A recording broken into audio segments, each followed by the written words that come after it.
na ndị Igbo nwere the highest level of entrepreneurship in the world. Mana ife na-bido na Nnewi. Ime ịbịa gbachalụ mmadụ bọị, onye ahụ esetụlụ ọrụ. Kwụrụ ụgwọ shop. Sometimes gị na-eme combine until ọfụ na aka ga-esie n'ike, o wee hapụ.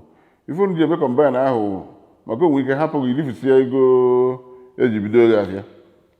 Etu a ka esi wee ọ na Nnewi a ka ife niile abidoro. Si etu a wee gbasaa ana Igbo.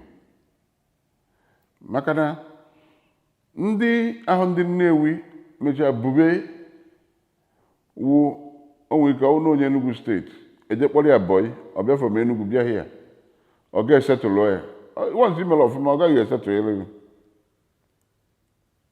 ọ ga-esetụlụ ya o jekwabe ha kpọtakwa onye ọzọ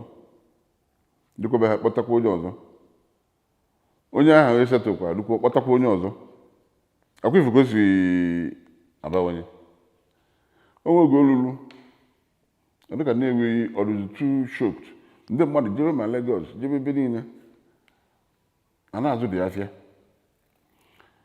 onweghị afụkpụrụ m onye nwere nsogbu na Nnewi iwu obodo Chineke gọzi and Chineke gwara anyị na-akọntinu na-agọzi Nnewi ife anyị emedebe ya wee tụkwasị obi n'ebe ọ nọ o wedoro anyị na mma na-aga